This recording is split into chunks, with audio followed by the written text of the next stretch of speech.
Исәнмесез, сіз яңылғыр шығарылышын қорисыз. Студияда Лина Хисматуллина, бүгінгі күннің түп темалары. Ауру жеңіл уза әмі үздігулер бұлырға мүмкенді табиплар. Шаулада 35 кіші Гонконг гриппін юқтырған. Түлеулерінің вақытында бошқарығыз. Тошламаларға ие шәһәрдәшлері біз субсидиясыз қалдырға мүмкіндер. Дакар 2017 һәм Африка эко-рейс марафонлары тәмам. Бигіш аэропортында жеңушілеріні қаршы алдылар. Шалода грипп белән авыручылар саны 35-ке жетті. Шуларның 12-се балалар. Кичәгенә республиканың баш санитар табибы урынбасары масса күләм чараларны оештыруга шикләүләр кертте. Быелгы грипп H3N2 Гонконг гриппы дип атала. Вирусның үзенчәлекләре турында хәбәрчебез Гүзәл Шахапова дәвам итә. Бүгін Шалода эпидемиология бусага 33% узып кеткен шифаханаларда эшкә яраксызлык турында белешмә алуга чират торалар. Давно вот началось. Кашлял, затянул, не лечился. Кашель незначительный. Вот. И, как говорится, у меня самое главное, что глаза, давление. Вот. С давлением у меня проблема. Высокое давление 200-220. Вот. А головные боли бывают. Потому что заболела, плохо себя чувствую. Я могу кого-то еще заразить.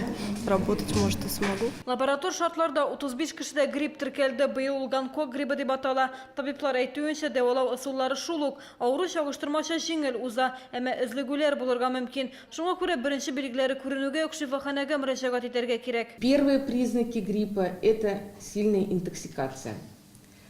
Озноб, мышечная боль, суставная боль может быть, лихорадка, головная боль. Вот эти первые дни. И в 12% случаев, может варьировать, может быть послабление стула и однократная рвота. Авыру сөйләшкәндә, төшкергәндә, ютәлләгәндә югарга мөмкин тиз арада тарала. Шуңа күрә Шалода һәм республикада җәмәгать урыннарында карантин чаралары кертелде. Анда дезинфекция чаралары көчәйтелде. Битлекләр киюдә контроль астында. Масочки меняются через каждые 2 часа. Желательно менять. Вот. В наличии они у нас есть.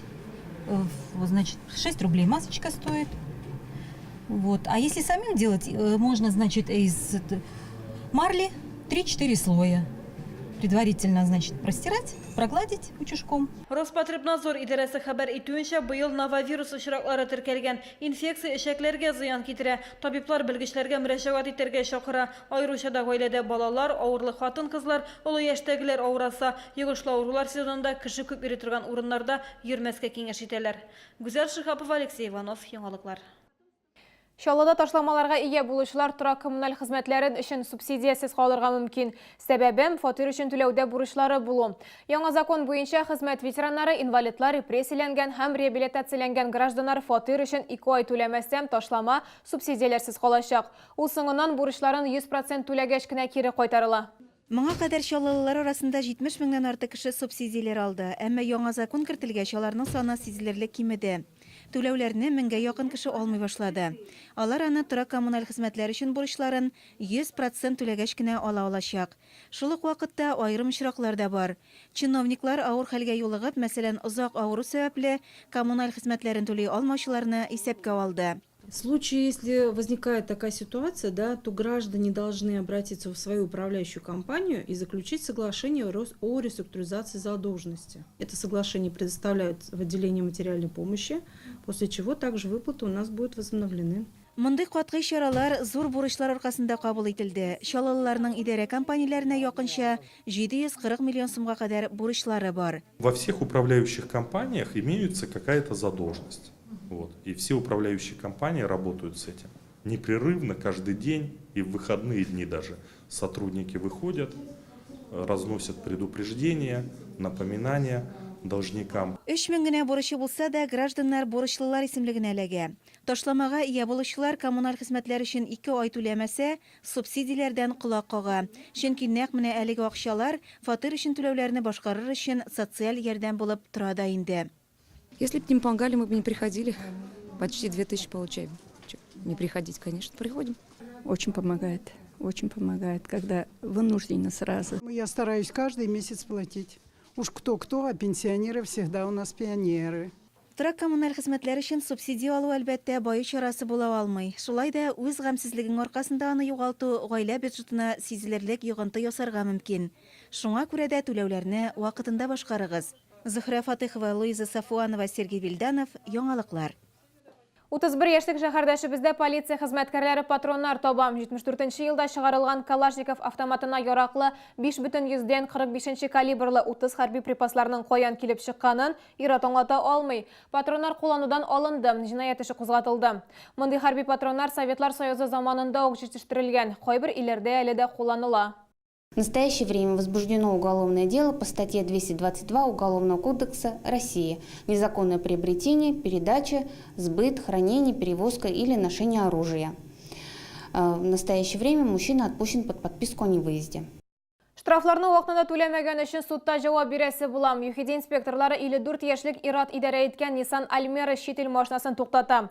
Шәһәрдәшебезнең 2016 елгы штрафларын түләмәгәнлеге ачыклана. Бурыч күләме 10 000 сумны тәшкил итә. Ир-атны электротехниклар полиция бүлегенә озаталар. Административ хукук бузу кодексы буенча аңа карата материал төзелде. Вас штрафы, да, имеет неоплаченные? Говорят, да, оплачу я. Забыли, что ли? Забыл просто. Я за такой оплатил вот 10 тысяч, вот остальные, думал, в этом месяце оплачу. У вас много штрафов, да, получается? Ну, 10 тысяч заплатил, а остался где-то 8 или 9. За данное нарушение данному гражданину грозит административный арест до 15 суток, либо штраф в двойном размере, либо обязательные работы до 50 часов. Полиция Лала Бекян Тигран Кареновичны эзли. 34 яшьлек ир-ат диабестәсенең 18-нче комплексында яшәгән. Ул электр капкасының 35 000 сумлык җайланмасын һәм 40 000 сумлык видео күзәтү җайланмасын урлауда гаепләнә. Әлегә ир-атны күрүчеләр булсам, экраннарда күрсәтелгән номерлар буенча шалтыратырга мөмкин. Грипп һәм салкын тию авырулары арткан вакытта кирәкле даруларны вакытында куллану мөһим. Шәһәрдәшләр медицина препаратларын арзан бәядән алырга тырыша. Чаллыда исә яңа дарухана ачылды. Биредә дарулар нинди бәядән тәкъдим ителә? Безнең сюжетта. Экона илдәге иң ире даруханәләр шелтәрләренең берсе. Хәзер шәһәрдәшләрдә медикаментларны һәм башка товарларны арзан бәядән сатып алу мөмкинлегенә ия. Даруханәләрнең үзенчәлеге бәяләрнең кыйммәт булмавында. Что нужно в первую очередь покупателю, когда он заболел? Это наличие лекарственных препаратов, сопутствующие товары, все по доступной цене. Не нужно никуда ехать, ничего дополнительно искать. Все в аптеках Экона. Именно такая идея, широкий ассортимент лекарственных препаратов по низким ценам, и заложена в основу нового формата аптек. Даруханәдә даруларның сыйфаты өчен борчыласы юк. Аларны барлык этапларында контрольдә тоталар. Оешма Россия сәламәтлек күзәтчелеге идарәсе һәм сыйфатны контрольдә тоту үзәкләре белән хезмәттәшлек итә. Медикаментларның һәр партиясе мәҗбүри тикшерү уза. Обслуживание хорошее, цены приемлемые, считаю. Все нравится мне. Эта аптека очень такое универсальное решение, так как мы живем здесь поблизости. И ходить рядом, и цены, если честно, меня приятно удивляют. Дешевле был основной. Я постоянно покупаю от сустава нереально. Даруларны. Экона даруханәләрендә медикаментлар исемлеге 4000-нән артык, бәяләре минималь. Шуңа күрә товар сатып алучылар өчен башка ташламалар каралмаган. Грипп һәм кискен тын юллары авырулары арткан чорда барлык кирәкле дарулар да бар. Витаминнардан алып вируска каршы препаратларга кадәр. Экона даруханәсе Мәскәү проспекты буенча 181-нче йортта урнашкан. Гүзәл Шихапова, Алексей Иванов, Яңалыклар.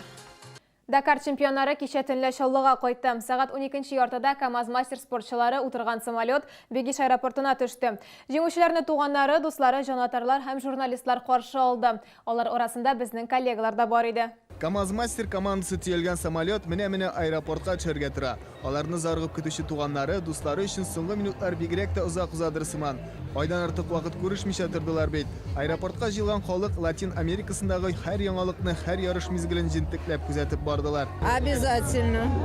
Все гонки, всю ночь напролет всегда следили. Иногда он маме присылал смс-ки, иногда мы в Фейсбуке там переписывались. Каждый год мы переживаем, волнуемся.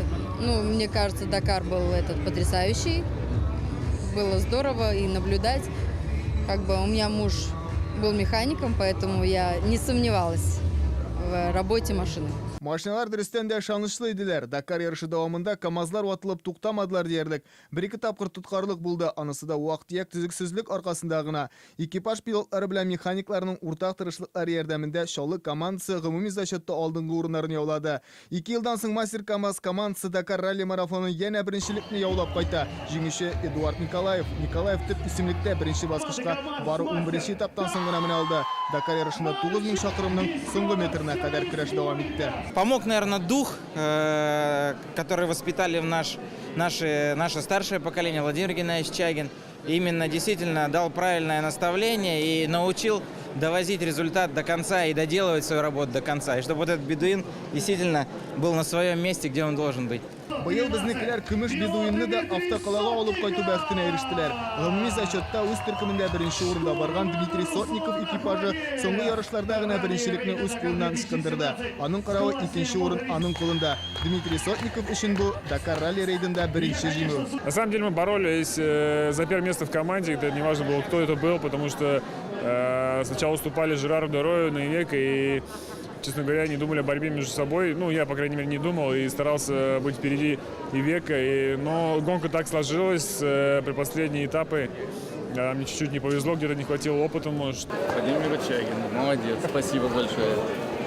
Молодец, очень красиво. Тим КАМАЗ Мастер. Это наши юные болельщики.